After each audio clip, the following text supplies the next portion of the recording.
வகைகள் என்னென்ன அப்படிங்கிறத வரக்கூடிய பாடல்கள் விரும்பிய மந்திராதிகாரம், அர்ச்சனாதிகாரம், வேவுமியா யோகாதிகாரம் என சமய விசேடம் வரும் பொருவில் நிர்வாண மந்திரங்கள், பதங்கள், வண்ணங்கள், புவனங்கள், தத்துவங்கள், கலைகள், இறங்கடைவில் தொகை 11, 81, 51, 224, 6, 6, 5 பரந்த நெறி அறுவகை நினைவறிதாம் பரபதத்துள் உயிர் விரவம் மகிப்பும் அன்றே என்று பாட்டு. விரும்பிய மந்திராதிகாரம், அர்ச்சனாதிகாரம், யோகாதிகாரம் என்று 3 நிலை சொல்லப்பட்டது. இது மூவகை தீக்கையினுடைய படிநிலைகள். இதில் தீக்கை என்பதற்கு அத்வா சுத்தி என்று பெயருங்க. அத்வா என்பது இந்த உலகம், இந்த உடம்பு எப்படி இறைவனிடத்திலிருந்து விரிந்திருக்கிறது அப்படிங்கிற வகையில் அது 6 விதத்தில் விரிந்திருக்கிறது என்று சொல்லப்படும். அதாவது நம்ம பொதுவாக சைவஸ்தானத்தில் 36 தத்துவம், அதுதான் உலகம், அதுதான் உடம்பு என்று படிப்போம். ஆனால் இந்த 36 தத்துவத்தை வெவ்வேறு விதமாகவும் பிரித்து பார்க்க முடிகின்றது. அவ்வகையில் மந்திரம், பதம், வண்ணம், கலை, தத்துவம், போனம் என்று சொல்லக்கூடியதாக 6 நிலையாகவும் இந்த உலகம் விரிந்திருக்கு.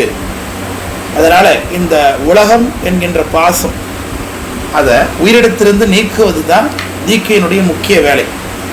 அதனால் அதற்கு இன்னொரு பெயர் அத்வா சுத்தி. சுத்தினா க்ளீன் பண்ணுறது அப்படின்னு அர்த்தம். அவைகளே இந்த தீக்கை பண்ணுவதிலேயே படிநிலையில் 3 இருக்குது. அதில் முதல்ல மந்திராதிகாரம் என்று சொல்லப்படும். இந்த மந்திராதிகாரத்திற்கு தான் சமய தீக்கை என்று பெயர். அது ஆச்சாரியனை அடைந்து சரியை தொண்டு செய்ய விரும்பக்கூடிய சீடன் பெற்றுக்கொள்ளக்கூடிய உபதேசம், மந்திர உபதேசம். இது சமய தீக்கை என்று சொல்லப்படுகிறது. சமய தீக்கை செய்யப்படுவோருக்கு ஒரு பீஜாட்சரத்தோடு கூடிய, இப்போதைக்கு நடைமுறையில் சொல்கிறேன், பிரணவத்தோடும் பீஜாட்சரத்தோடும் கூடிய பஞ்சாட்சர உபதேசம் செய்யப்படும். அவருக்கு எதில் அதிகாரம்னா மந்திரங்களை சொல்லுவதிலே அவருக்கு அதிகாரம் இருக்கிறது. ஏன்னா நாம் எதை செய்யணும் ஆச்சாரத்தில் அப்படிங்கிறதுல யாருக்கு என்ன உரிமை உண்டு என்பதை குருநாதராக தீர்மானிக்கிறார்.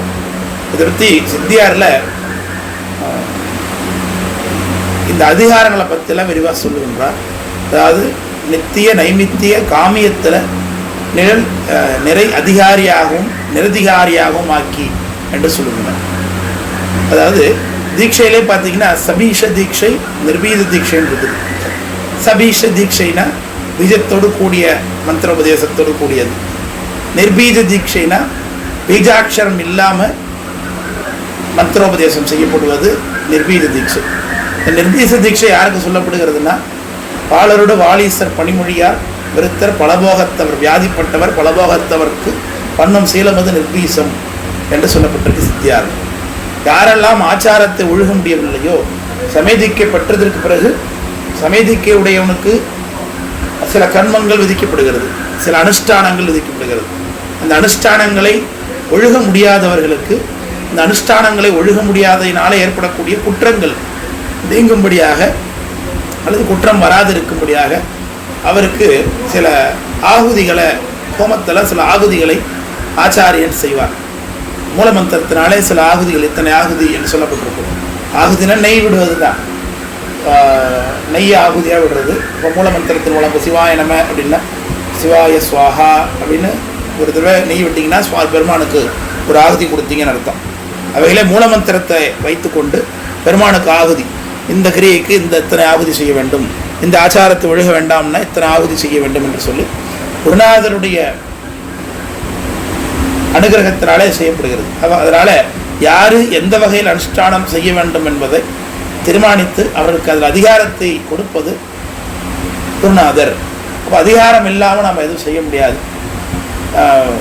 அன்பு மட்டுமே போதுமே பெருமானுக்கு, எதற்காக இதெல்லாம் பண்ணி கொண்டோம்னா, அன்பு என்பது பெருமானை அடைவதற்கு மிக முக்கியமான இன்றியமையாத கருவி தான்.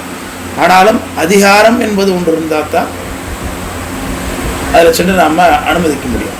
படம் பார்க்கணுன்னு எல்லாருக்கும் தான் விருப்பமாக இருக்குது. ஆனாலும் டிக்கெட் எடுத்தவங்க வந்து மாட்டினா தானே தேட்டரில் உள்ள விடுறாங்க. வகையில் விருப்பம் என்பது இருதரப்புக்கும் பொது. ஆனால் யாருக்கு அதிகாரம் இருக்கிறது, அந்த சரியான யாருக்கு உரிமை இருக்கிறது, யார் கிளைம் பண்ண முடியும் அப்படின்னா இந்த உபதேசம் பெற்றவர்கள் தான். இந்த உபதேசம் என்பது எதை குறிக்கிறது? வெறுமனே மந்திர உபதேசத்தை உள்ளே போயணும், சிவாய நம்ம காதலை சொன்ன வேலை முடிஞ்சு போச்சு, இதான் சமய தீக்கை அப்படின்னு சொல்லிட்டு பல பேர் இன்றைக்கி வாங்கிடுறாங்க. ஆனால் பார்த்திங்கன்னா அதில் சொல்லப்படக்கூடியதாக அனுஷ்டானங்களை ஒழுகாமல் இருக்கிறார்கள். அவ்வாறு சமேதிக்கப்பட்டவர் தன்னோட செய்ய வேண்டிய அனுஷ்டானங்களை ஒழுகாமல் இருந்தார்னா அவருக்கு கர்ம சண்டாளர்னு பேர், அல்லது பதிதர் என்று பெயர். அவர்களெல்லாம் நிந்திக்கத்தக்கவர்கள், பெருமானாலே நரகத்தில் ஆழ்த்தப்படுபவர்கள் என்று சொல்லப்படுகிறது. அதனால் அதிகாரத்தை பெற்றுக்கொண்டு இந்த மந்திரத்தை ஓத வேண்டும். இந்த மந்திரம் என்பது பொதுவாக சமேதிக்கையில் வரக்கூடிய மூலமந்திரம் மட்டுமே இல்லை, அதில் பஞ்சபெரும ஷடங்காதி மந்திரங்கள் என்று சொல்லுங்க. வசந்தியமா சொல்லுங்க.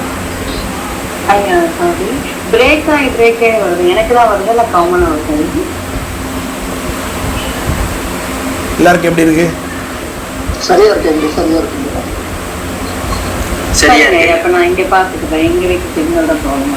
சரி சரி. புது வீடு இல்லை, அதனால செட்டால பொழுது இருக்குமா? ஆமா, எங்க சிக்னல் ரொம்ப மோசமா இருக்கு. சரி, வோடஃபோன் இது அது பண்ண ஜியோ யூஸ் பண்ணுங்க. ஜியோ நல்லா இருக்குன்னு நினைக்கிறேன். சென்னையில் எனக்கும் அப்படி தான். சென்னையில் நம்ம நிலையத்துலலாம் பார்த்தீங்கன்னா வோடஃபோன் வச்சுருந்தா சிக்னலே கிடைக்காது. ஒரு ஜியோ சிம் வாங்கினேன், அது நல்லா 5G அங்கே நல்லா ஸ்பீடாக இருக்குது. இங்கே ஊருக்கு வந்தால் ஜியோ எடுக்க மாட்டேது, சென்னைக்கு வந்தால் ஜியோ நல்லா எடுக்குது. சரி, அப்படி மந்திர அதிகாரம் அப்படிங்கிறது மந்திரத்தில், அதாவது பஞ்சபெரும ஷடங்காதி மந்திரங்களுக்குமான உபதேசம். அந்த அதையும் உபதேசம் பண்ணுவாங்க. பெருமானுடைய முகம் என்ன, பெருமானுடைய ஹிருதயம் என்ன, இதெல்லாம் அந்த மந்திரவடிவமாக ஆகியிருக்கிறது, இப்படியெல்லாம் அதில் உபதேசம் உண்டு. வகையில் மந்திர அதிகாரம் இவருக்கு என்ன ரைட்ஸ் இருக்குன்னா, இவர் சரி தொண்டு செய்வதற்கு இவருக்கு தான் உரிமை இருக்குது. முக்கியமாக சமேதிக்கப்பட்டவருக்கு தான் திருநீரை நீரில் குழைத்து சுத்தி செய்து பூசிக்கொள்வதற்கு உரிமை இருக்குது. திருநீரை சுத்தி செய்து பூசிக்கொள்ள வேண்டும். எப்படின்னா, பசுவிடத்திலிருந்து பெற்ற சாணத்தை உரிய முறையிலே பஞ்சபெரும ஷடங்காதி மந்திரங்களால் தயாரிக்கப்பட்ட திருநீரை, நிர்மாலயம் இல்லாத இருக்கக்கூடிய திருநீரை உரிய முறையில் சுத்தி செய்ய வேண்டும். சுத்தி செய்வதற்கு முன்னாடி ஜல சுத்தி செய்ய வேண்டும். ஜல சுத்தி, அதாவது தண்ணீரை சுத்தி செய்து அந்த தண்ணீரை கொண்டு திருநீரில் விட்டு திருநீரை உரிய முறையில் மந்திரித்து அபிமந்திரம் செய்து அதுக்கு பிறகு அந்த திருநீரோடு இந்த தண்ணீரை சேர்த்து குழைத்து அப்புறம் மந்திரபூர்வமாக உடலிலே தெரித்து கொள்ள வேண்டும். ஈசானத்தினாலே சிரசிலும், தத்புருஷத்தினாலே நெற்றியிலும், அகோரத்தினாலே மார்பிலும், வாமதேவத்தினாலே குஹ்யதானத்திலும், சத்தியோஜாதத்தினாலே கை, காலு, மூட்டு, விழா, இடுப்பு வேறான ஸ்தானங்களிலும் இப்படி திருநீரை இட்டுக்கொள்ள வேண்டும். இப்படி மந்திரங்களை எல்லாம் உபயோகப்படுத்துவதற்கு அதிகாரம் இந்த சமேதிக்கை தான் கொடுக்கிறது என்பதனால, ரெண்டாவது தண்ணீரில் விபூதி குழைப்பதற்கும் இதில் தான் மெத்தடாலஜி என்னங்கிறது சமேதிக்கை உரியவருக்கு தான் இந்த உபதேசத்தின் மூலமாக தெரியும் என்பதனாலும் சமேதிக்கை உரியவருக்கு தான் இந்த மாதிரி நீரில் திரைப்புண்டரமாக நீரை குழித்து பூசுவதற்கு அதிகாரம் இருக்குன்னெலாம் சொல்கிறார்கள். வகையில் இவர் மந்திராதிகாரம் பெற்றவர், சமேதிக்கை பெற்றவர் என்று சொல்லப்படுகிறது. அடுத்தது அர்ச்சனாதிகாரம். அர்ச்சனை என்பது பூசை. இப்போது கீழே சொல்லப்பட்ட மந்திராதிகாரம் ஒரு வகையில் பூசை தான், ஆனால் சுருக்கமான பூசை. இது பெருமானுக்கு அர்க்கிய பிரதானம், அர்க்கியம் மட்டுமே பிரதானமாக கொண்ட பூசை என்று பொருள். இப்போது அர்ச்சனை அதிகாரம்னு சொல்லக்கூடியதாகிய விசேட தீக்கையில் பெருமானுக்கு சிவலிங்க ஸ்தாபனம் செய்து அவரை பூசிப்பது முறைப்படி, தூப தீப நைவேத்தியங்களோடு பூசிப்பது அப்படின்னு இருக்கு. ஆனால் மந்திராதிகாரத்தில் அனுஷ்டானம், அதாவது சந்தியாவந்தனம் செய்யும் பொழுது அவர்கள் அர்க்கியம் விடுவார்கள் சாமிக்கு. சுவாமியுடைய மூலமந்திரத்தை சொல்லியும் நமாந்தமாகவும் சுவாகாந்தமாகவும் அர்க்கியம் விடணும். ஓம் ஈசானமூர்த்தியே ஸ்வாஹா, தத்புருஷோக்தராய ஸ்வாஹா என்று சொல்லி அர்க்கியத்தை கையில் விட்டு அந்த மந்திரபூர்வமாக சுவாகாந்தமாக விடுகின்றோம்.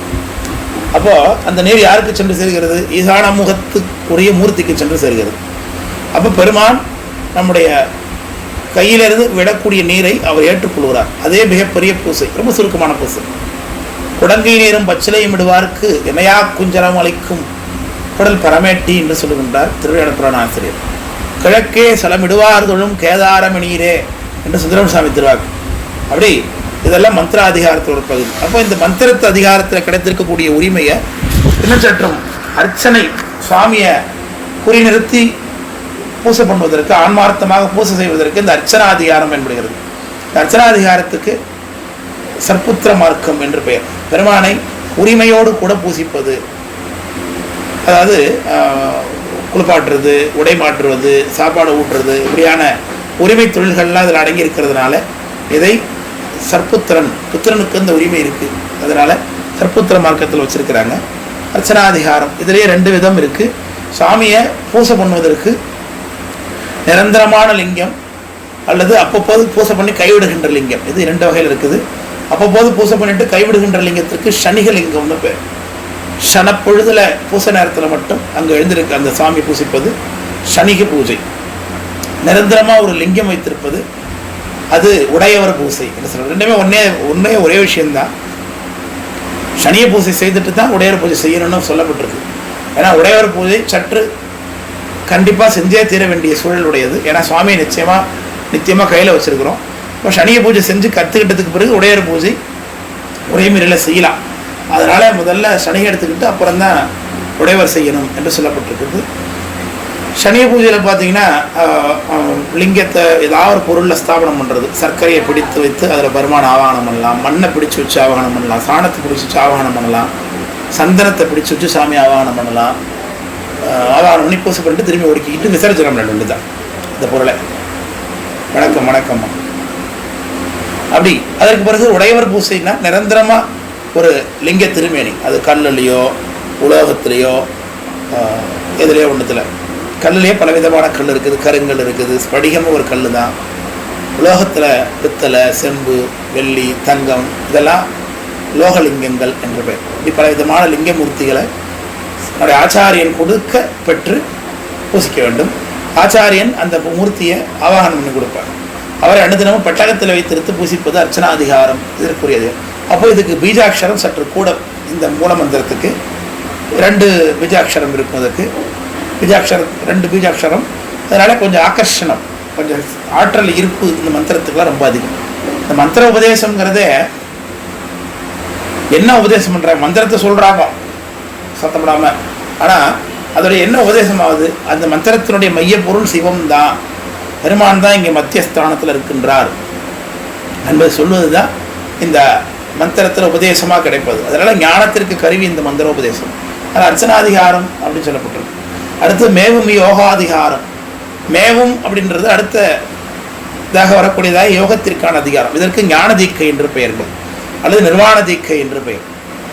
நிர்வாணம் என்றாலே எல்லாவற்றையும் நீங்கியிருத்தல் என்று பொருள்.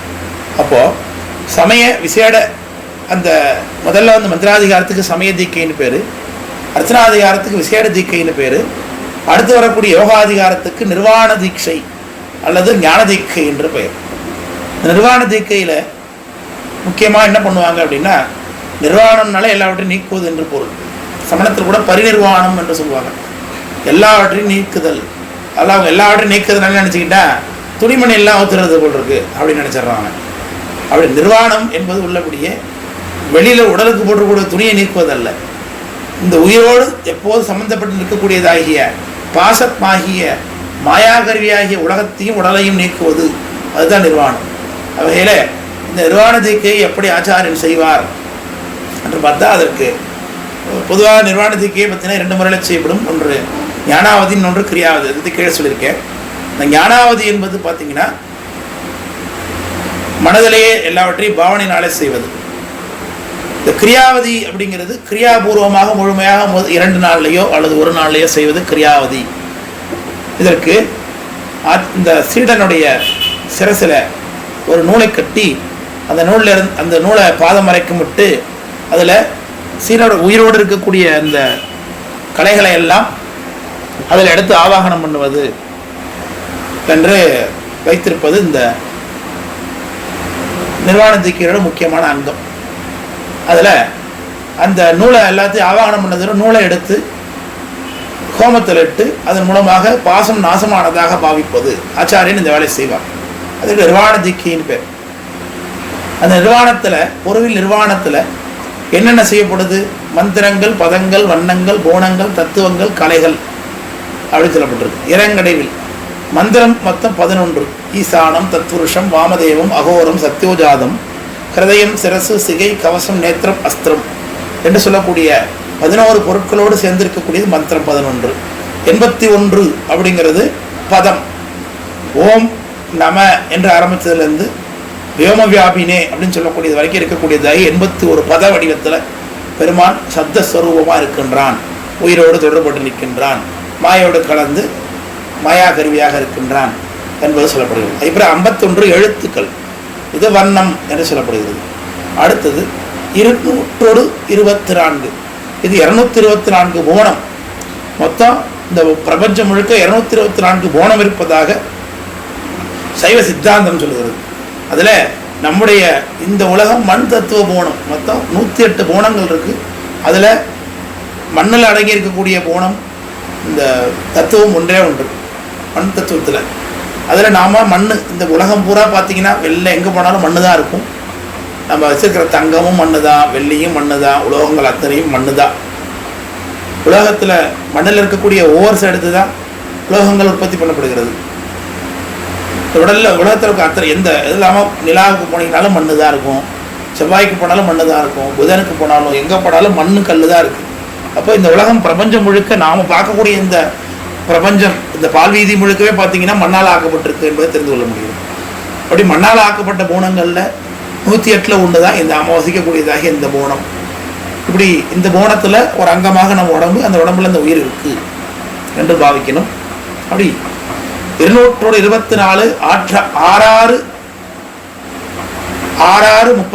36 தத்துவமாகவும் இருக்கு. இப்படி பரந்த நெறி அறுவகை, இப்படி உயிருக்கு கருவியாக இருக்கக்கூடிய 36 தத்துவம், அல்லது 5 கலை, அல்லது 224 போனம், அல்லது 11 மந்திரம், அல்லது 81 பதம், அல்லது 51 எழுத்து என்று சொல்லக்கூடியதாகிய இந்த கருவிகளை அப்படியே எடுத்து நூலில் ஆவாகனம் பண்ணி பாவனையினாலே நூலில் எல்லாம் வந்ததாக பாவித்து அந்த நூலை எடுத்து ஹோமம் பண்ணுவது மூலமாக உயிருக்கு இருக்கக்கூடிய மலம் நீங்குவதாக பாவிக்கப்படுகிறது. சைவாகமத்தில் சொல்லப்படக்கூடிய நிர்வாண தீக்கை விதி இதுதான். அதுதான் இங்கே பக்கத்தில் படமாகவும் காமிச்சிருக்கேன். இதை பற்றி ஏற்கனவே நம்மளுடைய போற்றி போருடைய வகுப்புலேயும் விளக்கியிருக்கேன்.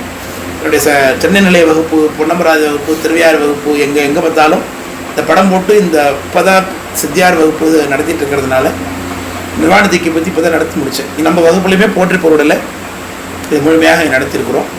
அப்படி 6 பரந்த நெறி அறுவகையும் ஒருவி நினைவறிதாம் பரவரத்தில் உயிர் விரவ பயிற்றும் அன்றே. அப்படி இருக்கக்கூடிய இந்த 6 அத்துவாக்களையும் நீக்கி உயிர் பரபதத்துள், பரபதம்னா சிவபெருமானுடைய திருவடியிலே அடிமையாக உயிர் என்றும் இருக்கக்கூடிய நிலையிலே சுத்தாத்வைத தொடர்புபட்டு உயிர் இருக்கும் இந்த தீக்கையினாலே இப்படியெல்லாம் பெறும் உயிர் என்று சொல்கிறார். இந்த பாட்டுடைய குழுவை பார்த்தீங்கன்னா தக்க சரியை கிரி யோகத்தன்மையும் மிக்க ஞான விதியையும் விதித்தது அப்படின்னு சொல்லியிருக்காங்க. சரியைக்கு என்ன தன்மை, கிரியைக்கு என்ன தன்மை, யோகத்திற்கு என்ன அதிகாரம், ஞானத்திற்கு என்ன அதிகாரம், இதெல்லாம் இந்த பாட்டு சொல்லுகின்றது. இதில் சரியை பெற்றவர் கிரியை விட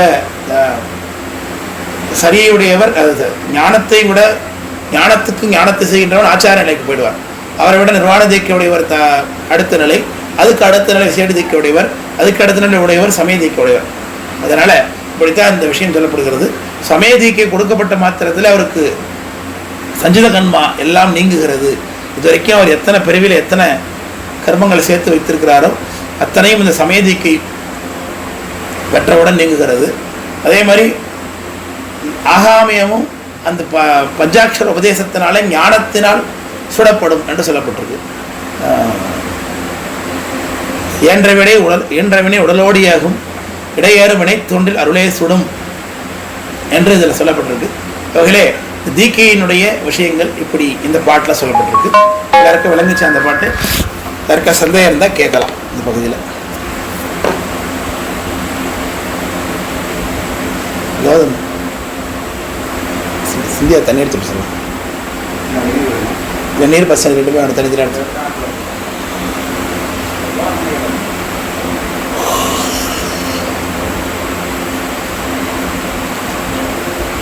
போகலாம் வரலாம், சத்தம் மட்டும் போடக்கூடாது.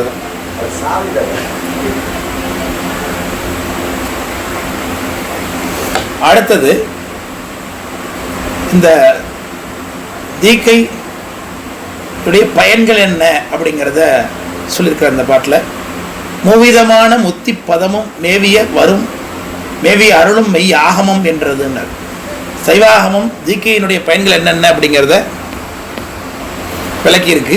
அதை தான் இந்த பாட்டில் பார்க்க போகிற சொல்கிறார். கிரியை என மறுவும் அவை யாவும் ஞானம் கிடைத்தற்கு நிமித்தம் என கிளக்கும் உண்மை சரியை கிரியை யோகத்தன்மையோருக்கு சாலோக சாமீப சாரூபங்கள் மருவியிடும். ஒரு ஞானம் இரண்டாம் மாறா மலமகல அகலாத மண்ணு போத திருவருள் ஒன்று அதனை தெளிய ஓதும் சிவாகமம் என்று உலகறிய செப்பு நூலே என்று சொல்லியிருக்கிறார். அதை கிரியை என மறுவும் அவையினர். நம்ம செய்யக்கூடிய கிரியைகள், ஒரு கோயிலுக்கு போகிறோம்னாலே கோயிலில் போனது நம்ம எல்லாம் செய்யக்கூடிய கிரியை, முதல்ல வர கிரியை என்ன சொல்லுங்க அப்போ யாராவது? கோயிலுக்கு போனது செய்யக்கூடிய கிரியை என்ன?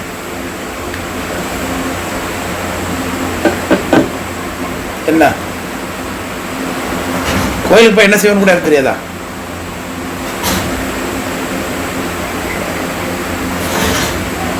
அமைதியா ஐயா என்ன சொன்னீங்க? பாவனையா சொல்லுங்க.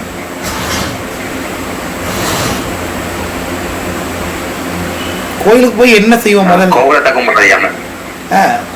கும்பிடுறது. கோயிலுக்கு போன முதல்ல செய்யறது என்ன? கும்பிடுறது. அது சொல்றதுக்கெல்லாம் யோசிச்சு உட்காந்துருக்கீங்க.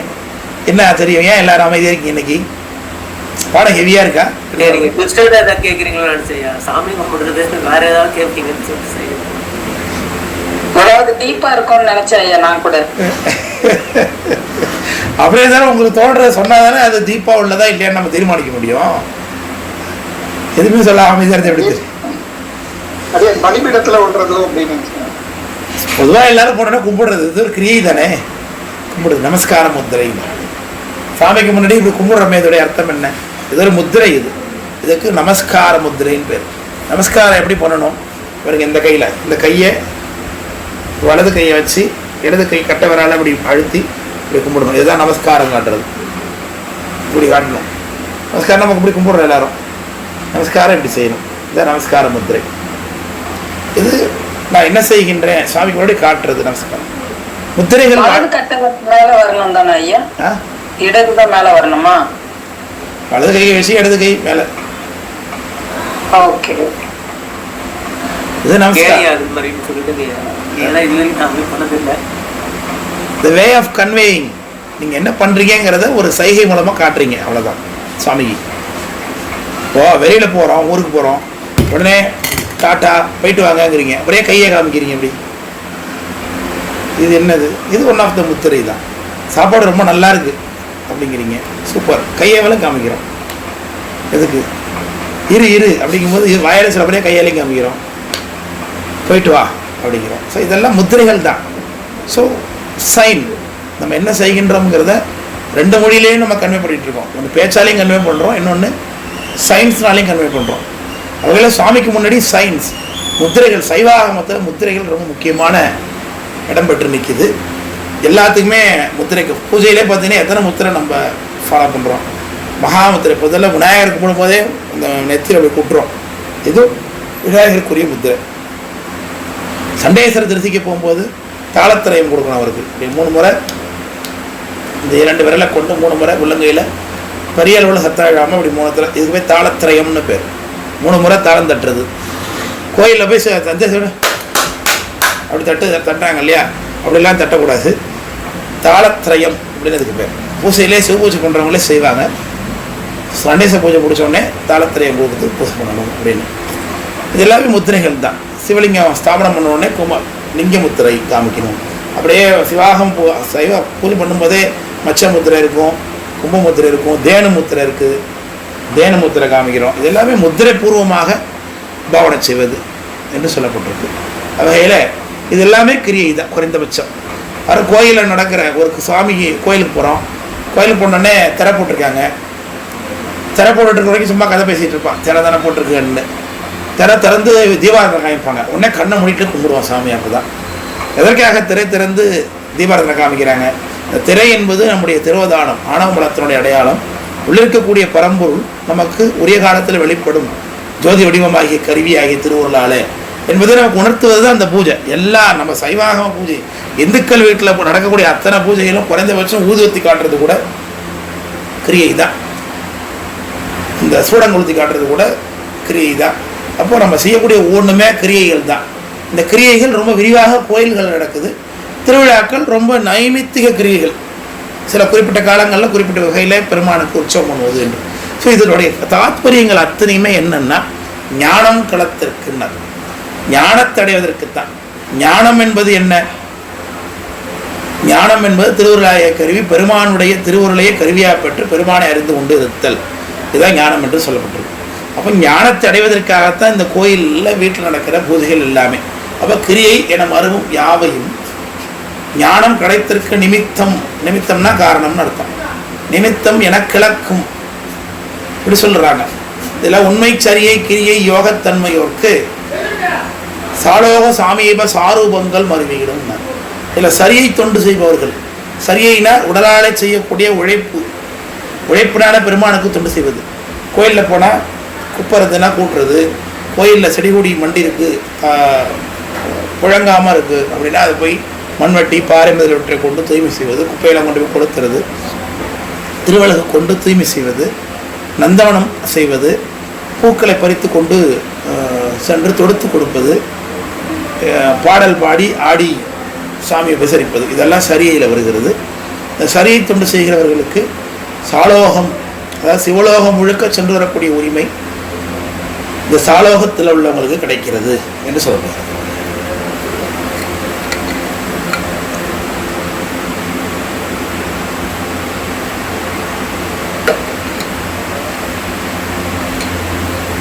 சிவலோகம் முழுக்க சென்று வரக்கூடிய உரிமை இந்த சாலோக முக்தி. சாலோகம்னா சிவலோகம் என்று போகும். அதில் சென்று அடைவது. அடுத்தது சாமீபம் என்பது இவர்களுக்கு சாலோகம் சிவலோகம் முழுக்க சென்று வரக்கூடிய உரிமை இருக்குது. ஆனால் பெருமானுக்கு சமீபத்தில் சென்று இருக்கக்கூடிய உரிமை இவர்களுக்கு உண்டு, கூடுதல் உரிமை. அது யாருக்கு? சிவ பூஜை செய்தவர்களுக்கு. குறி நிறுத்தி பெருமானே சிவலிங்க குறி நிறுத்தி அதில் அபிஷேகம் செய்து சுவாமி ஆவாகனம் செய்து பூசிப்பது அடி, அது சாமீபம். அடுத்தது யோகத்தில் நிற்கிறவங்களுக்கு சாரூபங்கள் அப்படின்னார். சாரூபங்கள்னா பெருமானுடைய வடிவத்தை பட்டு நிற்றல். பஸ் கைலாசத்துக்கு போனீங்கன்னா கையிலே பலவிதமான பேர் சிவபெருமான போல இருப்பாங்கன்னு சங்கரநாத சுவாமி சொல்றார். நெற்றியில் கண்ணர் நாற்பெருந்தோழர் நேரணி வேணியர் அநேகர் என்று சொல்லியிருக்கிறார். நெற்றியில் கண்ணர் நாற்பெருந்தோழர், பெருமானுக்கு நெத்தியில் கண் இருக்கு, கையிலே அநேகம் பேருக்கு நெற்றியில் கண் இருக்குங்கிறார். நாற்பெருந்தோழர் பெருமானுக்கு 4 தோள், அதே போல மான்மொழியோடு கூடிய கோலத்தோடு கையில நிறைய பேர் இருப்பாங்க. இவங்கெல்லாம் யோக நிலையில் நின்று பெருமானுடைய சாரூப கோலத்தையே பெற்றவர்கள். அப்போ சாலோக சாமீப சாரூபங்கள். அடுத்தது மறுவீடும் உயர் ஞானம். அடுத்தது நம்ம பெறுவது ஞானம்.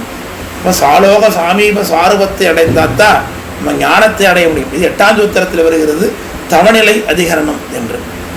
அப்போ இப்படி சாலோக சாமீப சாரூபங்களை பெற்றவர்கள் நின்றவர்கள் அதற்கேற்ப பதங்களை சென்று அடைந்தாலும் அடைவார்கள், அல்லது பதங்கள்லேருந்து திரும்பவும் இந்த உலகத்துக்கு வந்து ஞானத்தை நல்ல பிறவி எழுதி ஞானத்தை அடைந்தாலும் அடைவார்கள், அல்லது சரி சாலோக சாமீப சாரூப முத்தியை பெற்று அங்கிருந்தே அப்படியே சாயுஜ்ய முத்திக்கு சென்று விடுவது. எங்களுடைய மயிலாடுதுறையில் பார்த்தீங்கன்னா நாதசர்மா அனவித்தை என்று இருவர், அவங்க பெருமானுடைய கையிலையில் இருந்தவங்க, பதமுக்தியில் இருந்தவங்க. ஆனால் எங்களுக்கு சாயுஜ்யம் வேணும், அதாவது பரமுக்தி வேணும், இனி பிறவிக்கே வராத நிலை, மீண்டு வாரா வழியருள் புரிபவன் பாண்டினாடே பழம்பதியாக என்று சொன்னார் மணிவாசகர். அப்படி மீண்டு வாராத வழி, அந்த வழியாகிய பிறவா நிலையாகிய சாயுஜ்ய நிலையை அடைகிறதுக்கு அவங்க என்ன பண்ணாங்க, அது கொண்டே பெருமான் மயிலாடுதுறை சென்று நம்ம பூசிச்சுன்னா உங்களுக்கு சாயுஜ்யம் கிடைக்கும் என்று பெருமான் கொடுத்ததாக சொல்லுது சரித்திரம். அவையில் மீண்டு வாராத வழி, அது அடைவிப்பது ஞானம். அப்போ ஞானத்தில் 2 வகை இருக்குன்னார். ஞானம் 2ஆம், ஒன்று மாறா மலமகள அகலாத மண்ணு போதம் திருவருள் ஒன்று, ஒன்றதனை தெளிய ஓதும் சிவாகமம் என்று உலகறிய செப்பும் நூலேன்னார். அப்போ முதல்ல இருக்கிற ஞானம் என்பது என்னன்னா, அது அனுபவத்தினாலே பெறக்கூடிய இறைவனை ஒப்பாளர்களுக்குரிய ஜீவன் முத்திற்கு இருக்கக்கூடியதாக ஞானம். இது பலவிதமான படிநிலையிலே சாலோக சாமீப சாரூப முக்திகளை பெற்று சரியக்கிரி யோகத்தில் நின்று ஞான நிலை அடைந்து இறைவனை ஒப்பு எல்லாம் அடைந்து ஜீவன் முத்தராக இருக்கக்கூடியவருக்கு கிடைத்திருக்கக்கூடிய வியாபக ஞானம், அது ஒன் ஆஃப் த ஞானம். இன்னொன்று என்ன சொல்கிறார், அதான் மலம் அகலாத மண்ணு போத, மலம் அகலும் அகலாத மண்ணு போதம், அறிவு எப்பொழுதும் இருக்கும், அதான் ஞானம் போத திருவருள் ஒன்று. இன்னொன்று என்ன, அதனை தெளிய ஓதும் சிவாகமம்னா, அந்த திருவருள் பெறுவது எப்படி, சரியைனா என்ன, கிரியைனா என்ன, யோகம்னா என்ன, பெருமானை எப்படிலாம் வழிபடுவது, இப்படி முதலான அத்தனை விஷயங்களையும் சொல்லக்கூடியதாகிய சைவாகமம். சைவாகமம் என்பது ஒரு வகை திருவருள். திருவருள்னா அம்பாள், அம்பாளுடைய வடிவம் தான் சிவாகமம். அப்போது சிவாகமத்தினுடைய வடிவம் தான் இந்த சாஸ்திரம். இப்போ சிவபிரகாசம் படிக்கிறோம்னா அது சிவாகமம் தான். அப்போது சிவாகமம் என்று உலகறிய செப்பு நூலே என்று சொல்லி இந்த மூவிதமான புத்தி பதமும் மேவிய அருளும் மெய் ஆகமம் என்றதுன்னார். அப்போ இது எல்லாமே அருள் தான், இது எல்லாமே ஆகம ஞானம்தான் என்று இந்த பாடலில் விளக்கியிருக்கிறார்.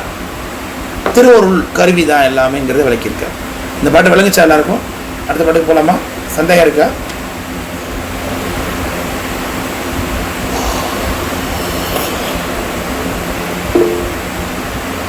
சொல்லுங்க சேகரையா, சொல்லுங்க.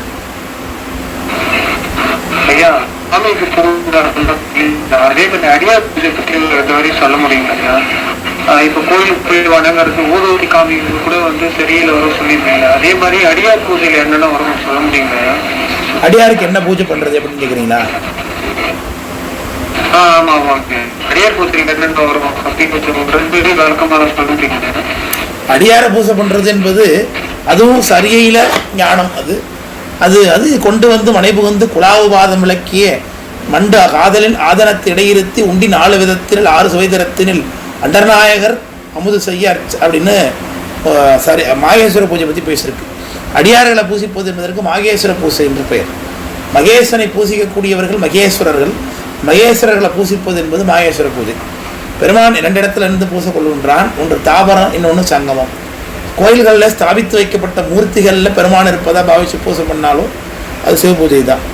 அவனோட அடியார்கள் திருவேடம் தாங்கிய ருத்ராட்ச தாரணம், திருநீர் தாரணம், யார் திருநீர் பூசியிருக்கிறார்களோ, யார் உத்ராகம் தரித்திருக்கிறார்களோ அவர்கள் சிவபெருமானே தான் என்று பாவித்து அவர்களே நேரடியாக பூசிச்சா அது பெருமானுக்கு சென்று சேரும்.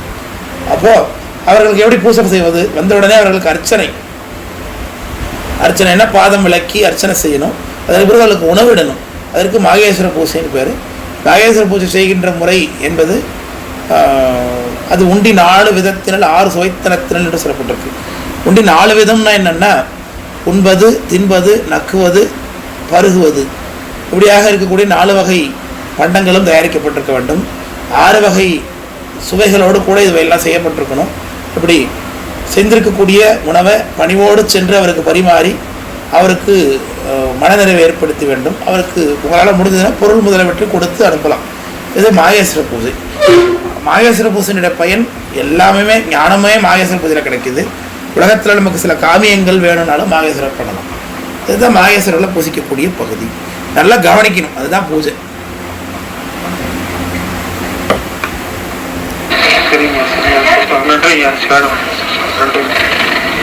நன்றி நன்றி. சொல்லுங்க பன்னீர்செல்வம், சொல்லுங்க.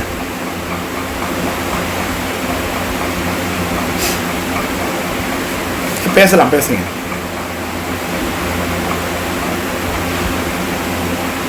மைக் ஆன் பண்ணிட்டு பேசுங்க.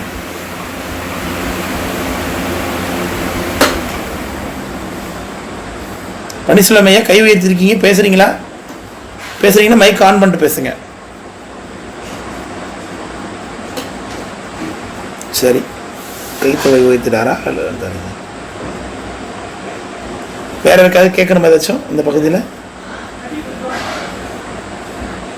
இந்த ஸ்லைடு கீழே சொல்லப்பட்டதாகிய அத்வா சுத்தி தான். அதை பற்றி விரிவாக இருக்கேன். நடத்தின ஸ்லைடு சும்மா ஆட் பண்ணியிருக்கேன்.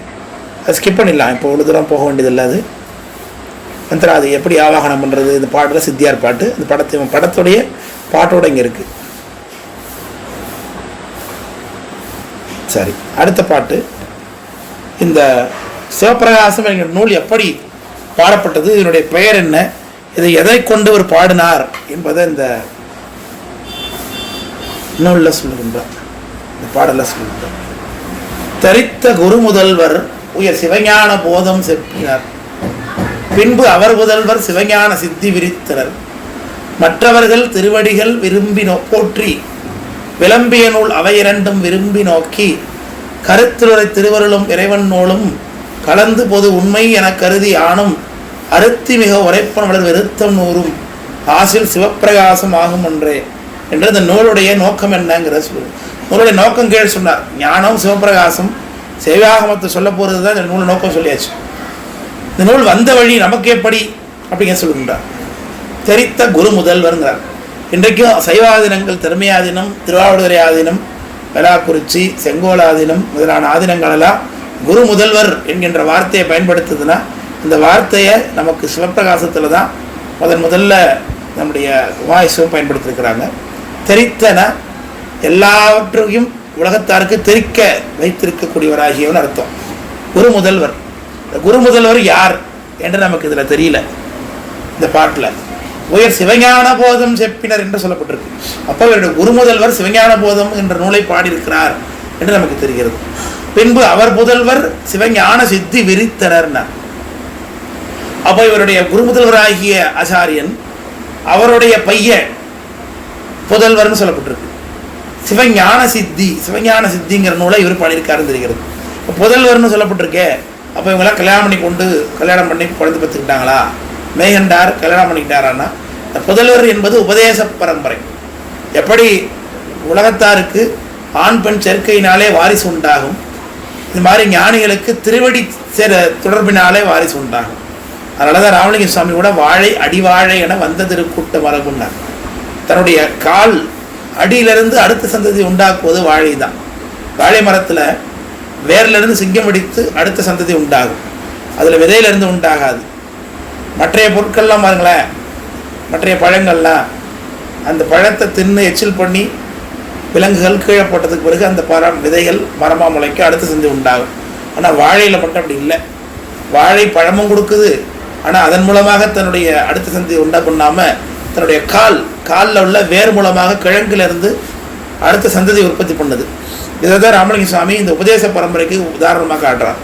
வாழை அடிவாழை என வந்த திரு கூட்ட மரபுன்னார். வாழை ஒரு இடத்துல போட்டால் அது அத்தே போகாது, பரம்பரையாக இருந்து கொண்டே இருக்கும். அதனால தான் திருமணத்தில் கூட மங்கள நிகழ்வுகளில் வாழை மரம் கட்டுறது இருக்குது. ரெண்டாவது ஞானத்தை கூட நம்ம அடையாளமாக சொல்லலாம் வாழை மரத்தை. அப்போ உபதேச பரம்பரைன்றதுக்கு பேர் திருவடி தொடர்பினாலே ஏற்படக்கூடியது. அதனாலே புதல்வர் என்று சொல்லப்பட்டிருக்கு. அப்போது சிவஞான சித்தி விரித்தனர் என்று சொல்லப்பட்டிருக்கு. இப்போது நம்ம சிவஞான சித்தியில் இந்த ஆசிரியர் யார், தன்னுடைய சிவஞான சித்தியாரோடைய நூலை பிடிச்சோம்னா இவருடைய குரு முதல்வர் யாருங்கிறத நம்ம தெரிந்து கொள்ளலாம்.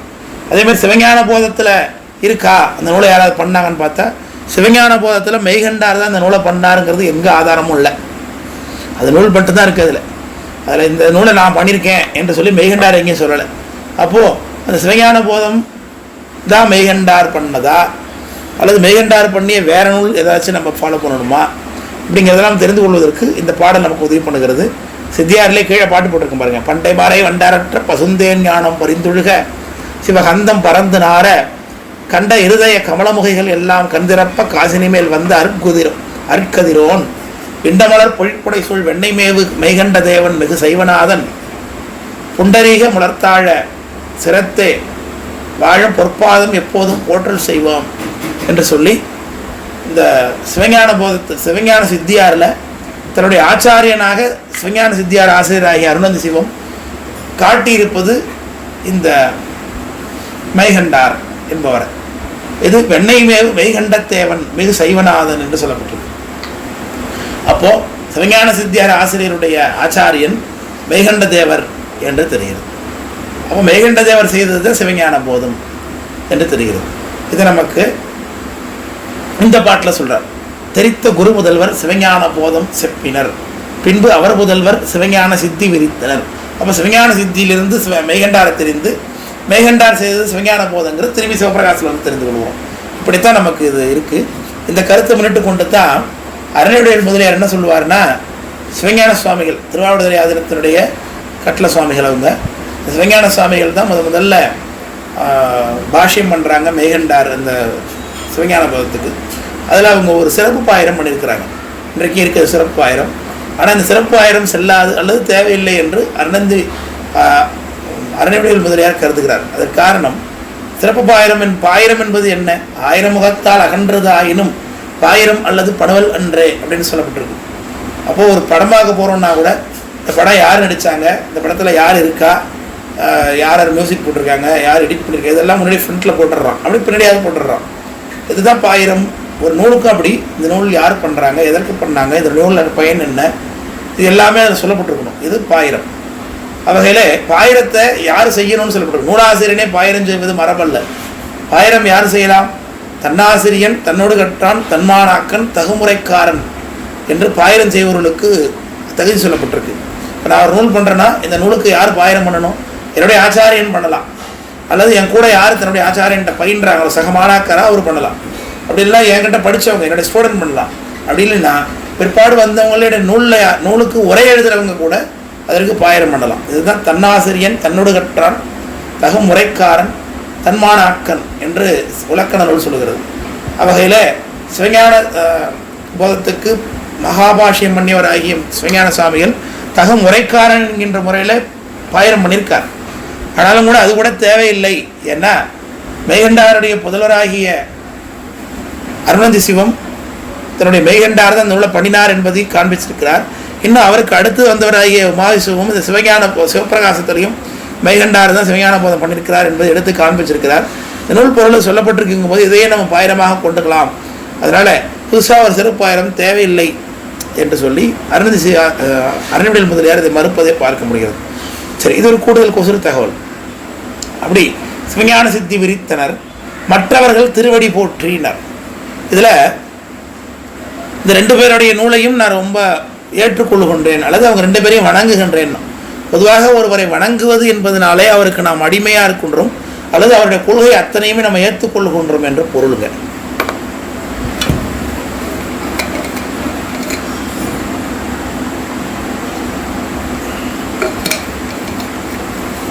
ஒருத்தர் நம்ம கும்பிட்றோம், கும்பிட்டோன்னா என்ன அர்த்தம்? சில பேர் கும்பிடுவான், கும்பிட்டுட்டு வந்துருச்சு இது உயிர் எடுக்கிறதுக்கு அப்படின்னு உள்ளுக்குள்ளே நினைப்பான். ஆனால் வெளியில் கும்பிடுவான். அப்போது அது சும்மா வணக்கம் இல்லை. அது வணக்கம் என்றால் என்ன அர்த்தம்? உன் கருத்துக்கள் அத்தனை நான் ஏற்றுக்கொள்ளுகின்றேன், உன்னை நான் வணங்குகின்றேன், அது அர்த்தம். வணக்கத்தினுடைய அடையாளம் சரணாகதி தான். அப்போது நமக்கு மேலானவரை நான் வணங்குகின்றோம்னு அர்த்தம். அது சொல்வது அப்படி நான் ஏற்றுக்கொள்ளுகின்றேன்னு அர்த்தம். வகையில் இந்த 2 ஆச்சாரியர்களாகிய மெய்கண்டாரையும் அருணந்தி சிவாச்சாரியாரையும், மெய்கண்டாருடைய சீடர்கள் மொத்தம் 49 பேர். இந்த 49 பேரில் 2 பேர் தான் நமக்கு அடையாளம் தெரியுது. ஒருத்தர் அருணந்தி சிவாச்சாரியார், இன்னொருத்தர் திருவிதிகை மணவாசகம் கடந்தார். திருவிதிகை மணவாசகம் கடந்தார் நமக்கு என்ன நூல் பண்ணியிருக்கார்?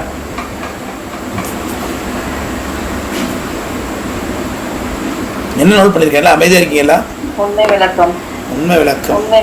அதை தோண்டி எடுத்து கண்டுபிடிச்சிங்க, ஒன்றா கண்டுபிடிச்சிங்களா?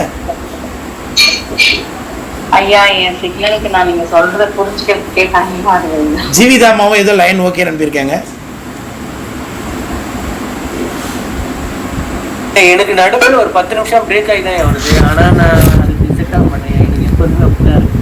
நீங்கள் கேட்டு கொஞ்ச நேரம் பொறுத்தா எனக்கு ரிப்ளையே வருது. நிறைய பேருக்கு பிரேக் ஆகிருக்கு மெசேஜ் இல்லை. இப்போ நிறைய பேர் மெசேஜ் அனுப்பியிருக்காங்க பிரேக் ஆகிருக்குன்னு. ஜீவிதாமா அனுப்பியிருக்காங்க, பாலசுப்ரமணியம் ஐயா அனுப்பியிருக்கார். இப்போ அப்படி இருக்கு, ரெக்டிஃபை இருக்கா?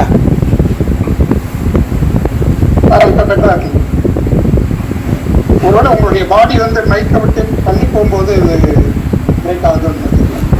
இல்லை, பிரேக் ஆகுறதுங்கிறது நெட்வொர்க் இஷ்யூனால தான் வருதுன்னு நினைக்கிறேன். ஸ்க்ரீனே ஸ்டில்ஸ்லாகி தான் வரும். ஒரு மாதிரி இப்போ நீங்கள் கிளாரிட்டியாக இருப்பீங்க, பட்டாக இருக்கும். அப்படியே பட்டாகி ஒரு மாதிரி மங்களாக இருக்கும். நீங்கள் பேசுறதா டிலே இருக்கும், அப்படி தான் இருக்கும். ஒரு குத்து மதிப்பாக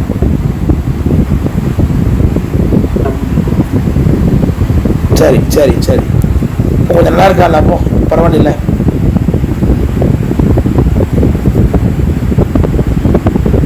சிக்னல் தான், வோடஃபோன் சிக்னல் எனக்கு டிம்மாய் வந்துட்டு இருக்கு.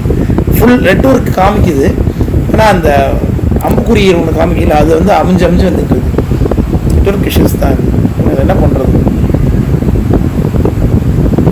வேற என்னுடைய ஒரே நிமிஷம், என்னுடைய இதுக்கு இன்னொரு சிம்முக்கு நான் ட்ரை மாத்துறேன், அது எப்படின்னு பார்ப்போம். நல்லா வந்துருச்சு. ஆனால்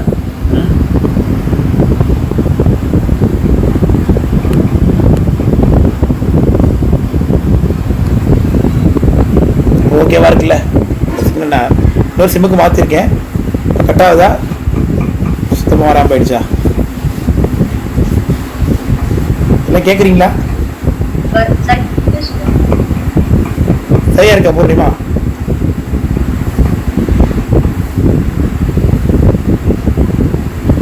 எல்லாம் இருக்கீங்களா லைன்ல? நான் மட்டும் கட் ஆயிடுச்சேன் லைன்ல இருந்து. சுத்தமா வெள்ளம் வரது எல்லாம் போயிடுச்சு. அப்படி இந்த செப்பினர் பின்பு அவர் முதல்வர் சிவஞான சித்தி விரித்தனர். விரித்தனர் அப்ப அர்த்தம் அது சூத்திர அடிவில் இருந்து சிவஞான போதும் அதை ஒரு விரித்து கூறினார் என்று போதும். அதனால விரித்தனர். எப்படி விரித்தார்? சுபக்கம் பரவக்கம் ரெண்டாக விரிச்சார். அழகான நூல் அது சிவஞான சித்தியார். அப்படி பார்விரித்த நூலெல்லாம் பார்த்தறிய சித்தியிலே ஒரு விருத்த பாதி போதும் என்று தர்மியாதன குருமுதலாகிய குஞ்ஞான சம்பந்த பெருமான் பாடியிருக்கார். உலகத்தில் உள்ள எல்லா விஷயங்களையுமே சொல்வது சிவஞான சித்தி. சிவஞான சித்தியில கிடைக்காத விஷயமே கிடையாது, எல்லாமே அதில் இருக்குதுங்க. அதனால முன்பு அவர் முதல்வர் சிவஞான சித்தி விரித்தனர். மற்றவர்கள் திருவடிகள் போற்றி விளம்பிய நூல் அவை இரண்டும் விரும்பி நோக்கினர். ரெண்டு நூலையும் ரொம்ப விரும்பி இவர் நோக்கியிருக்கார் அப்படின்னு அர்த்தம்.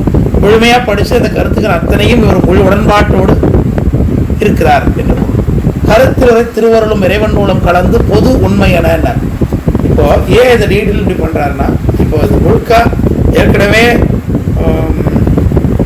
விஞ்ஞான போதும் சூத்திர அடைவில் இருந்துச்சு, அதை விரிச்சு சொல்லியாச்சுல்ல உமாவிசு அருணதி சிவாச்சாரியர். அவர் திரும்பவும் எதற்கு நூல் பண்ணிக்கிட்டு அந்த நூலே போதுமே, அதுவே மிக விரிவாக இருக்கு, 600 பாட்டு இருக்கு சித்தியார்ல, அப்புறம் எதுக்கு ஒரு புதுசாக நூல் பண்ண வந்தார்? இந்த கேள்வி வரும். அதனால அவர் என்ன பண்றார், ஏற்கனவே சொன்னதை மட்டுமே அப்படியே சொல்ல வேணாமா, இல்லாம சில விஷயங்களை கூடுதலாக சேர்த்து சொல்லுவோம் என்கின்ற முயற்சிக்கு வருகின்றார். அதனால விளம்பிய நூல் அவை இரண்டும் விரும்பி நோக்கி கருத்தில் உரை திருவருளும் இறைவன் நூலும் கலந்து.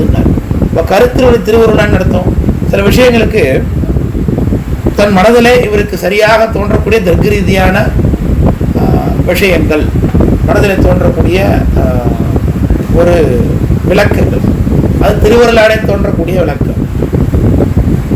உதாரணத்துக்கு நம்ம வகுப்புலை பற்றி சில நேரங்களில் திடீர்னு ஒரு உதாரணம் ஏதாச்சும் அந்த நேரத்துக்கு தோணும், உடனே நம்ம சொல்லுவோம். அது புத்தகங்கள்லாம் இங்கே இருக்காது. ட்ரபிள் ஷூட்டிங்கில் ஒரு கேள்வி கேட்கும்போது இது எப்படி உங்களுக்கு புரிய வைக்கிறது அப்படிங்கிறதுக்கு நம்ம ஏதாச்சும் மனசில் டக்குன்னு ஒரு ஊமை எடுத்து கையாண்டு சொல்கிறோம். எப்போதும் வழக்கத்தில் நம்ம இந்த ஆணவமலத்தினுடைய சக்தி அந்தர்பாவிதமாக இருக்குது முத்திர நிலை என்று சொல்வதற்கு நான் எப்போதும் ஒரு விஷயம் காட்டுவேன். அது என்னென்னா, மழை பெய்யும் போது கொடை பிடிச்சிக்கிட்டா நமக்கு தான் மழையினுடைய பாதிப்பு நிற்குமே தவிர்த்து மழை நேடாது. அவைகளே ஆணவமலத்திலிருந்து நீங்கிய உயிர் இறைவனிடத்து சென்று விட்டதுனாலே ஆணவமலம் அதுகிட்ட மட்டும்தான் செயல்படாமல் இருக்குமே தவிர்த்து ஒட்டுமொத்த மற்ற உயிர்கள்ட்ட ஆணவமலம் அப்படி தான் இருக்கும். இதெல்லாம் அந்தர்பாவை சக்தின்னு சொன்னேன். இதுக்கு நம்ம மழை உதாரணம் காண்பிக்கிறோம். இது நூல்கள்லாம் எதுவும் கிடையாது. இது அடியனே அது மனசில் புரிஞ்சுக்கிறதுக்கு பெருமானுடைய கருணையினாலே இது விளங்கி இருக்கு, அது ஏற்புடையதாகவும் இருக்குது, எல்லாரும் ஏற்றுக்கிறாங்க. இது மாதிரி சிவபிரகாச ஆசிரியரும் தன் மனதிலே இப்படி சில டிராஜடியான சில விஷயங்களை விளக்கும் பொழுது அவர் மனதிலே திருவுருளாலே உண்டாகியதாகிய கருத்துக்கள், அது கருத்தில் உரை திருவருள் என்று சொன்னார். அடுத்தது சைவாகமங்களில் இன்னும் விரித்து சொல்லப்பட வேண்டிய சில விஷயங்களையும் இதில் நான் சேர்த்திருக்கேன், ஆட் பண்ணியிருக்கேன் அடிஷ்னலாக. அவையில் சிவஞான போதத்துடைய கருத்து, சிவஞான சித்தியாருடைய கருத்து, அதோடு கூட கருத்தில் உரை திருவருளும் இறைவன் நூலும் சைவாகமத்தில் உள்ள சில விஷயங்களையும் கூட நான் இதில் ஆட் பண்ணியிருக்கேன். அப்படி எல்லாவற்றையும் சேர்த்து மிக்ஸ் பண்ணி நான் அந்த நூலை 2 விதமாக தயாரிச்சிருக்கேன். ஒன்று பொது, இன்னொன்று உண்மைன்னு. பொது அப்படின்னா என்ன சொல்றது, பொது அப்படிங்கிறது அது பின்னாடி சொல்றது வராதுக்கு. பொது உண்மை, அதாவது 2 பகுதி, மொத்தம் 100 பாட்டு, 100ல் 50 பாட்டு பொது அதிகாரம், 50 பாட்டு உண்மை அதிகாரம் பேர். அப்படி கலந்து பொது உண்மை என கருதி யானும் அறுத்தி மிக உரைப்பன் வளர் விருத்தம் 100 என்று சொல்லியிருக்கின்றார். அப்போ இந்த சிவஞான போதத்தை, இந்த சிவஞான சிவபிரகாசத்தை பார்த்தீங்கன்னா குடை நூல் என்று சொல்லக்கூடிய ஒரு கருத்து உண்டுங்க. அந்த குடை நூல்னா என்னன்னா, பொதுவாக ஒரு முதல் நூல் இருக்கு, ஒரு நூல் பண்ணியிருப்பார், அந்த நூல் அப்படியே பின்னாடி வந்தவங்க விரிச்சு கொஞ்சம் டீட்டெயில் பண்ணி இன்னொரு நூல் பண்ணுறாங்கன்னா அதற்கு வழி நூல்னு பேர். உதாரணத்துக்கு திருத்தொண்ட தொகை என்பது முதல் நூல், அதில் நாயன்மாருடைய பெயரும் ஊர் மட்டும்தான் இருக்குது, சிலது அது கூட இல்லை. அதை நமக்கு கொஞ்சம் டீட்டெயில் பண்ணுறவர் நம்பியாண்டார் நம்பிகள் திருத்தொண்டர் திருவந்தாதி கொஞ்சம் டீட்டெயில் பண்ணுறார், வகுத்து காண்பிக்கிறார். அந்த வழிநூல் அதை அப்படியே வழிகிறாரு, வேற ஏதோ ஒரு எக்ஸ்ட்ரா ஆட் பண்ணலை. முதலாசிரியர் சொன்னதை எந்த விதத்திலையும் மறுக்காம, அவருக்கு எதிராக கருத்து சொல்லாமல், அந்த சொன்னதை அப்படியே கொஞ்சம் டீட்டெயிலாக சொன்னால் அதுக்கு வழிநூல்னு பேர். அடுத்து புடைநூலுக்கு என்ன, புடைநூல்னா பக்க நூல்னு அர்த்தம். அந்த நூலுக்கு இலக்கணம் சொல்லும்போது நன்னூல் என்ன சொல்லுது, இருவர் நூற்கும் ஒரு சிறை தொடங்கி திரிபுவேர் உடைத்து புடைநூல் அப்படின்னு சொல்லுது. அப்போ முதல்ல சொல்லப்பட்ட நாளைக்கு முதலாச்சாரியின் நூல், அடுத்து வந்த வழிநூல் ஆசிரியருடைய நூல், அந்த நன்னூலை நோக்கி திரிபுவேர் உடைத்துன்னா மாற்றமான ஒரு கருத்தையும் சொன்னதுன்னா அதுதான் புடைநூல் என்று சூத்திரம் சொல்லியிருக்க, சிலர் இந்த சிவபிரகாசத்தை சிவஞான போதத்துடைய புடைநூல் என்று சொல்கிறாங்க. ஆனால் அதற்கு சான்று கிடையாது. ஏன்னா புடைநூல்னா அதற்கு எதிர்ப்பு கருத்து தெரிவிச்சிருக்கணும். ஆனால் இவர் சில கூடுதல் அடிஷ்னல் பண்ணுறாரே தவிர்த்து அது எதிர்ப்பாக இல்லை, உடன்பாடாக தான் அடிட் பண்ணுறார். சிவஞான போதத்துக்கு சிவஞான சித்தியோடைய கருத்துக்கு விரோதமான எதையாவது இவர் அடிட் பண்ணி ஒரு நூல் பண்ணியிருந்தாருன்னா அது புடைநூல்னு சொல்லலாம். ஆனால் இதுவும் கைண்ட் ஆஃப் வழிநூல். ஏன்னா விரிக்கப்பட்டிருக்கு, சிலது கூடுதலாக சேர்க்கப்பட்டிருக்கு. எப்படி கருத்துரை திருவருளும் இறைவன் நூலுமாக சேர்க்கப்பட்டதுனால இதுவும் வழிநூல் என்று தான் கொள்ள வேண்டும். தர்மியாதனத்தினுடைய வெள்ளியம்பல வானத்தம்புரான் அவங்க தன்னுடைய மகாபாஷ்யத்தில் புடைநூல் என்ற ஒரு நூலே கிடையாது என்று சொல்கிறாங்க. புடைநூலே சமண இலக்கியமாகிய நன்னூலுடைய சமுத்திரத்தில் வந்தது, அதை நம்ம கொள்ள வேண்டியதில்லை என்பது கூட அவருடைய கருத்து.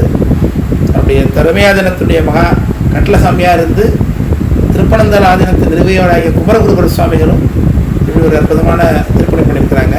அதற்கு முன்பு பார்த்தீங்கன்னா இந்த தண்டி அலங்காரம், நன்னூல், இதெல்லாம் பார்த்தீங்கன்னா சமண நூல். இந்த நூல்களை கொண்டு தான் இலக்கணம் நம்மளாம் படிக்க வேண்டியிருக்குது. அதனால சைவர்கள் இந்த சமண நூல்களெல்லாம் சொல்லி படிக்க வேண்டியிருக்குது இலக்கணத்துக்காக என்று வருந்தி அடியார்கள் மனம் சஞ்சலம் தீரும் பொருட்டு குமரகுருபர சுவாமிகள் சிதம்பர செய்யுட்கோவை என்று ஒரு இலக்கண நூல் பாடி கொடுத்தாங்க. அது முழுக்க பார்த்தீங்கன்னா ஒவ்வொரு பாவம் எப்படி இருக்கும் என்று சொல்லி இலக்கணத்தை இலக்கண வடிவமாக அதை நடத்தி படி காமிச்சிருக்காங்க. எல்லாம் சைவ சமயத்தை பின்பற்றி இருக்கிறாங்க. அதுக்கு சொல்ல வந்த இந்த புடைநூல், அதனால சிவபிரகாசம் புடைநூல் அல்ல.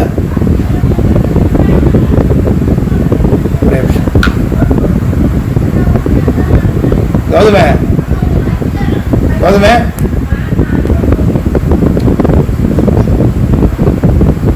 இல்லைங்க, நான் தான் ஆஃப் பண்ணேங்க, பிரேக் ஆகலை. இப்போ நான் தான் ஆஃப் பண்ணேன். இங்கே கீழே எதுவும் சத்தம் கேட்டுருக்காது, ஸ்டாப் பண்ணுறது தான்.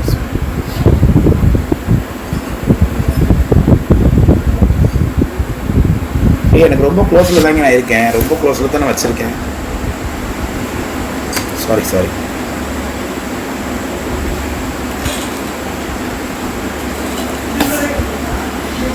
க்ளோஸில் தான் வச்சுருக்கேன். அது கீழே ஒரு வாய்ஸ் கேட்டுட்டு இருந்துச்சு, ஏதோ சண்டை நடந்துட்டு இருக்கீங்க, கொஞ்சம் ஸ்டாப் பண்ணுறதுக்காக ஆஃப் பண்ண. அப்படி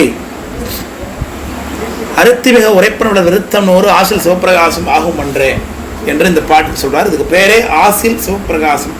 வளர விருத்தம் 100 பாடல் அமைக்கப்பட்டிருக்கு, விருத்த பாக்கரால் அமைக்கப்பட்டிருக்கு. இந்த பாடலுடைய தொடர்ச்சி ஏற்கனவே கீழே பார்த்துருக்கோம். தேவர்பிரான் நல்கையிலே கவல் பூண்ட திருநந்தி அவர்கணத்தோர் செல்வர் பாரிப்பாவிய சத்தியஞான தரிசனிகள் அடிசேர் பரஞ்சோதி மாமுனிகள் பதியாம் வெண்ணெய் மேவிய சீர் மேகண்டத்திரளான். அந்த மேகண்டத்திரளான் தான் சிவஞான போதம் பண்ணினார் அப்படிங்கிறத